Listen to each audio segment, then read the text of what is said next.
Elshinta News and Talk.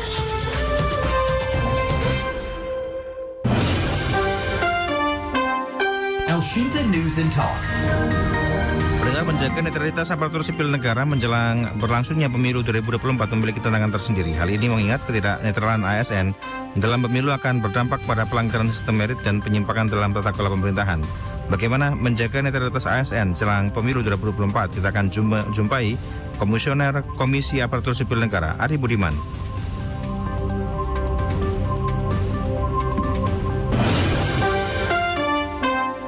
Elshinta News and Talk. Kami juga undang Anda mendengar untuk bergabung bersama kami turut berbincang via telepon di 0215869.000 atau pesan singkat 081810806543. Pak Ari, kalau melihat sebenarnya berkaitan dengan ASN ini, peluang atau kemudian seberapa besar ASN ini bisa artinya ini ya tidak netral dalam pemilu, Pak Ari? Ya, Mas Junior, terima kasih. Tentu kita harus melihat potret dari event pemilu yang sama, misalnya ya, pilkada terakhir yang jadi referensi kita di tahun 2020 yang lalu, ya. Dari hasil kerja kami misalnya, ternyata pelanggaran yang terjadi cukup tinggi. Di sini angkanya 2034 ASN yang dilaporkan, ya. Oh, banyak ya, Pak? Ya banyak kan, tetapi yang terbukti melanggar itu hanya 1.596. Setengahnya lah kira-kira ya. Setengahnya, dan kemudian yang ditindaklanjuti artinya diberikan sanksi oleh pejabat pembina kepegawaian itu kisarannya 86% lah dari jadi sekitar 1.300 ya. Jadi ini memang angka yang tinggi. Nah, kami juga punya data misalnya yang ini ada kaitannya tentu nanti bagaimana upaya-upaya pencegahannya kan. Misalnya top 10 instansi, siapa saja instansi itu yang tingkat pelanggarannya tertinggi misalnya ya. Kami mencatat misalnya yang 3 besar Kabupaten Purbalingga. Nah, ini di Jawa Tengah ini ya. Kemudian Kabupaten Kepulauan Siau, Tagulandang, Biaro, dan Kabupaten Sumba Timur ya. Nah, kalau berdasarkan top 5 jabatan ASN atau top 3 lah, itu ternyata pertama memang jabatan-jabatan fungsional ya. Ini seperti guru, dosen, dan seterusnya, jabatan pelaksana, dan ini cukup tinggi, jabatan pimpinan tinggi ya, ini 15,7% ya. Kemudian juga jenis-jenis pelanggarannya ya, kemudian kapan mereka melakukan pelanggaran itu di periode yang mana, kemudian usianya ya, kemudian juga jenis-jenis sanksinya, dan bahkan sampai dengan peta. Kami melakukan pemetaan pelanggaran netralitas di 34 provinsi, dan jumlah pelanggaran yang rawan itu yang masuk lampu merah itu ada 24 wilayah atau provinsi. Yang sedang 6, dan yang relatif rendah itu 4 wilayah provinsi. Jadi seperti itu, Mas Yunia. Kalau di Pulau Jawa ini masuk semua, Pak? Yang termasuk yang rawan, Pak? Ya, yang rawan di Jawa itu nggak semua ya. Yang aman itu Jogja dan Bali. Oh ya. Jogja, Bali. Yang lain Jawa Barat, Jawa Tengah, itu Banten ya, itu tercatat tidak rawan ya, karena mungkin kemarin nggak ada pilkada ya. Kalau Jogja kan juga nggak pernah ada. DKI juga kemarin juga kan nggak ada ya, artinya 2020 itu pilkada serentak tidak ketiga provinsi tersebut ya, Jogja, DKI, dan Bali. Bali di Jawa hanya Jogja dan DKI. Oh, yang tidak Jogja dan DKI ini yang termasuk tidak ada pelanggaran ya, maksudnya begitu ya, Pak? Iya, tidak rawan, tidak ada pelanggaran karena memang nggak ada pilkada. Kalau Jogja memang jelas ya, bahkan tidak akan ada pilkada di sana ya, Pak. Tapi kan tidak hanya pilkada, Pak. Kalau kita bicara ini kan pemilu juga ya, pemilu, pilpres dan sebagainya. Itu bagaimana, Pak, menyortinya? Iya, nanti di 2024 ya, tentu berdasarkan berdasarkan data yang kami terima, termasuk tentu pelanggaran-pelanggaran netralitas yang terjadi ya. Saya kira ya sementara ini kami masih mengasumsikan Jogja itu relatif rendah, tetapi DKI Jakarta karena kita pernah melihat ya, cukup cukup intens misalnya, ya tentu perlu diwaspadai saja ya. Kalau maksudnya netralitas dalam hal ini ketika semisal ada ASN kan boleh milih sebenarnya Pak, tapi ketika dia menyuarakan pilihan di hadapan publik itu yang tidak diperbolehkan, begitu sebenarnya Pak, atau bagaimana kode etiknya Pak? Ya sebenarnya kalau hak pilih itu kan hak setiap warga negara. Dan yang paling penting sebetulnya bukan hanya soal jumlah ya, atau suara lah, katakanlah suara pilihan yang bersangkutan. Tetapi ASN ini ya, apalagi pada jabatan-jabatan tertentu, memiliki sumber daya yang besar, ya kan? Sumber daya itu ya tentu bisa fasilitas anggaran misalnya kan, kemudian juga fasilitas sarana prasarana yang boleh jadi kemudian disalahgunakan untuk misalnya mendukung pasangan calon tertentu, ya. Lebih-lebih kalau tadi paslonnya itu misalnya ya bekas bosnya sendiri gitu kan, misalnya kepala daerah incumbent misalnya seperti petahana ini bahaya ya. Petahana. Ya walaupun tidak semua, begitulah kira-kira. Iya, kalau saya agak kelewat ini, sebenarnya faktor yang mempengaruhi mereka untuk tidak netral itu berarti apa Pak? Ya sebetulnya kalau secara umum ya, faktornya itu adalah bagaimana terjadi politisasi birokrasi, ya, dan atau terjadi ya yang birokrasi yang berpolitik. Birokrasi yang berpolitik itu kan artinya motif-motif misalnya yang bersangkutan ingin jalan pintas menduduki jabatan-jabatan tertentu, ya, atau ingin katakanlah proyek-proyek tertentu ya, artinya program-program pembangunan yang mungkin juga biayanya atau anggarannya relatif besar. Ini yang kemudian bisa menjadi motif, atau juga misalnya di beberapa daerah memang ada ikatan persaudaraan, misalnya seperti itu yang juga tentu bisa mempengaruhi ya, mempengaruhi ketidaknetralan seorang ASN ya. Jadi bisa juga kadang-kadang kesamaan latar belakang. Jadi ini sesama perguruan tinggi tertentu, profesi tertentu, begitu kan, dan atau ya mungkin adanya semacam pemaksaan misalnya, atau tekanan, intervensi misalnya dari ya bisa saja dari pasangan calon tertentu atau dari pihak manapun lah. Sebenarnya kalau menurut saya ya, ini pendapat pribadi sebenarnya Pak, kalau ada kesamaan latar belakang itu kan baru pilihan pribadi masing-masing, artinya dia merdeka memilihnya. Tapi kalau yang agak susah adalah ketika ada pemaksaan atau intervensi, itu yang agak susah. Diancam misalnya jabatannya akan dimutasi dan lain sebagainya. Ini yang sangat berbahaya sebenarnya menurut saya Pak. Bagaimana tanggapannya Pak Ari? Ya, ada mekanisme pelaporan kan.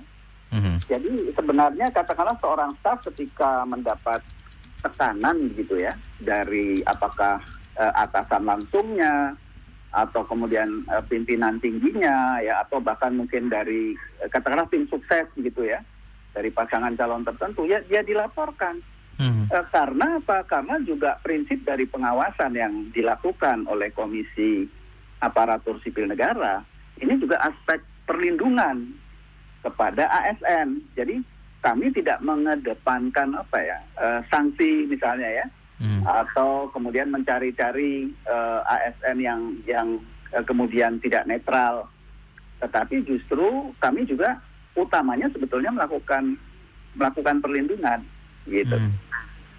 Tapi bisa dijamin bahwa yang melapor ini aman ya Pak, karena saya mendengar ini, hanya saya mendengar ada yang belum berani melaporkan karena takut nanti malah dia yang terancam begitu.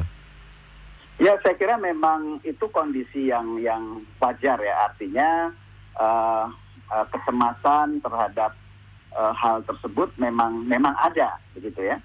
Tetapi sebetulnya juga banyak sekali pengalaman ketika seorang birokrat ya, seorang ASN itu integritasnya tinggi, bekerja secara profesional, kompetensinya juga oke, ya, rekam jejaknya bagus. Ini tidak ada yang perlu dikhawatirkan. Karena siapapun Ya. kepala daerah semestinya yang normal ini itu akan dipergunakan, akan dipakai, akan diberi kepercayaan yang lebih, begitu kan. Begitu juga sebaliknya, tentu saja kepala daerah juga harus memiliki integritas yang tinggi dan juga berlaku netral lah, nggak ada benturan kepentingan dan seterusnya. Kalau langkah-langkah yang dilakukan oleh KSN nanti untuk menekan atau meminimalisir adanya potensi ASN tidak netral bagaimana, Pak Ari? Ya, pertama kami tentu terus-menerus mengkomunikasikan bagaimana membangun tadi integritas dan budaya kerja yang profesional dan ya dipesankan bahwa jangan pernah ada konflik interest gitu ya, benturan kepentingan. Dan kemudian kami berupaya melaksanakan pengawasan yang semakin efektif ya. Itu dengan pendekatan pencegahan pelanggaran, dan ini pertama tentu bagaimana kita mencoba nanti mereview dan memperbaiki ya, menyempurnakan regulasi yang ada, jadi aturan main yang ada begitu. Dan kemudian ya tadi berdasarkan hasil data ya, hasil survei kami, maka misalnya ya jelas kami akan fokus pada wilayah-wilayah yang rawan, yang dipetakan plat merah itu ya. Kemudian juga kita mencoba misalnya memprioritaskan yang berdasarkan jabatan tadi, yang jabatan pimpinan tinggi dan jabatan fungsional misalnya ya. Dan kemudian juga misalnya tren pelanggaran netralitas ini kemana itu modus-modusnya seperti apa ya. Itu yang kedua ya. Yang ketiga ya meningkatkan kolaborasi, Mas Yuniar, antar lembaga pengawas. Jadi kita ingin membangun soliditas ya, bukan kemudian rivalitas. Kadang-kadang emang ada ya lembaga yang satu dengan yang lain ingin bersaing lebih baik ya. Ya kalau bersaing lebih baik kan bagus ya. Tetapi memang yang jauh lebih baik itu misalnya kita memang bersinergi, dan itu sudah dilakukan, Mas.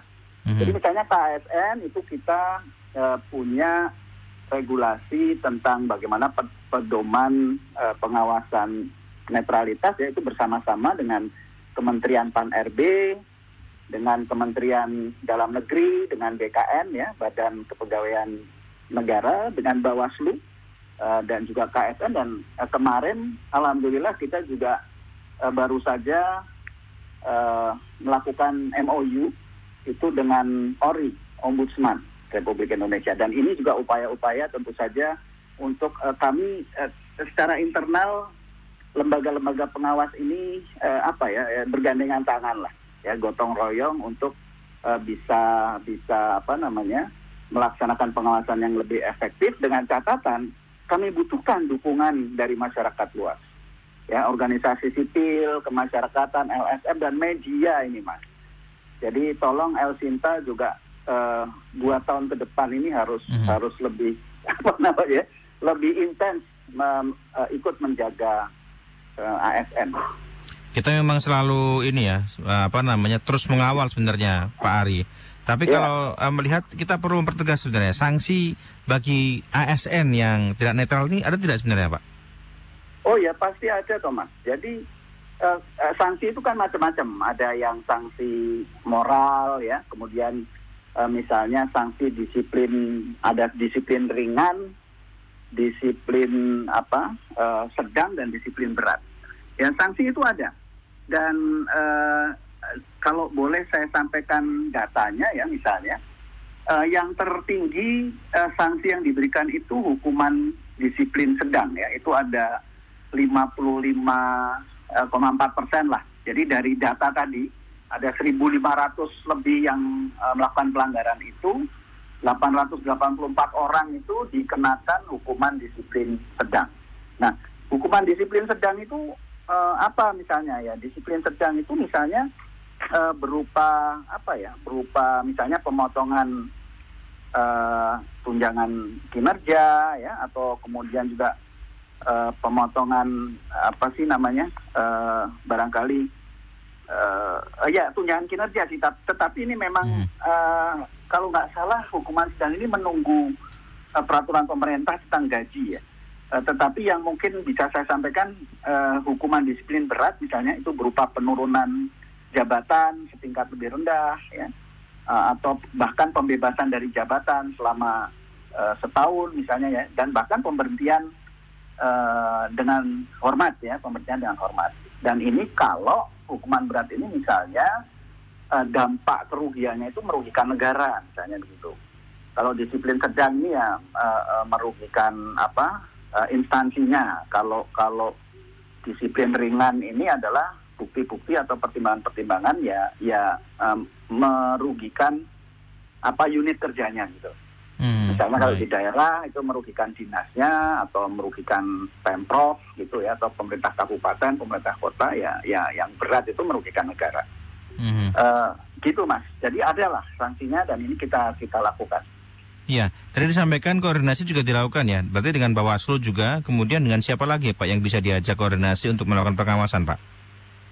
Iya, di periode Pilkada serentak 2020 itu tadi dengan Menpan RB, Kementerian Dalam Negeri, BKN, Bawaslu dan KASN. Ini 5 KL ya, 5 kementerian lembaga yang berkolaborasi untuk pengawasan netralitas. Begitu ya. Sepertinya kalau diawasi banyak sebenarnya bisa efektif ya, Pak Ari ya sebenarnya ya. Iya. Tapi kan memang juga begini, kementerian kan nggak punya juga tangan ya sampai ke bawah begitu. Justru tadi yang saya sampaikan, pengawasan preventif itu sebetulnya yang paling efektif apabila setiap instansi pemerintah itu melakukan internalisasi, ya melakukan ya tadi kampanye internal lah, ya terutama pimpinannya dan juga pengawasan, ada namanya pengawasan pengawasan melekat lah dari atasan langsung untuk yang mengingatkan terus-menerus bahwa ASN itu memang harus netral, karena kalau tidak ya kan bisa banyak merugikan banyak pihak gitu. Iya, benar sekali Pak. Terakhir barangkali Pak ada pesan yang mau disampaikan kepada masyarakat, terutama juga ASN yang mendengarkan siaran kita Pak. Apa yang harus ditekankan Pak Ari? Ya, saya kira begini, bahwa kita harus tentu memahami ya, bahwa kalau kita netral itu manfaatnya luar biasa ya. Bagi ASN misalnya, tentu manfaatnya pengembangan karir yang bersangkutan itu lebih fair ya, lebih terbuka, dan pedomannya bukan kedekatan tetapi justru integritas, kompetensi dan kinerja gitu ya. Kemudian juga suasana kerja itu saya kira akan lebih kondusif ya, kalau misalnya memang terjadi seluruh pegawai itu netral ya. Nah itu buat ASN. Kalau buat birokrasi saya kira manfaat tadi sistem merit dan kemudian juga kualitas pelayanan publik itu akan terpenuhi dengan baik ya, akan efektif ya, akan semakin cepat, akan semakin berkualitas ya, semakin murah dan seterusnya. Dan kita berharap memang birokrasi itu harus independen ya. Tidak ada benturan kepentingan di sana sini, dan ya tadi netral, agar teman-teman itu netral dalam melakukan pengambilan keputusan ya, kemudian juga terkait dengan tata kelola ASN-nya, pelayanan publik, aspek politik lah ya, itu tentu tidak disarankan atau memang nggak boleh ya birokrasi itu ikut-ikut. Jadi percayalah, PD saja ya. Yang penting memang tadi diri kita itu menyiapkan bekerja dengan baik, profesional, kompeten. Baik, terima kasih Pak Ari sudah bersama sama El Sinta ya Pak Ari. Selamat siang Pak Ari. Terima kasih, selamat siang. El Shinta News and Talk.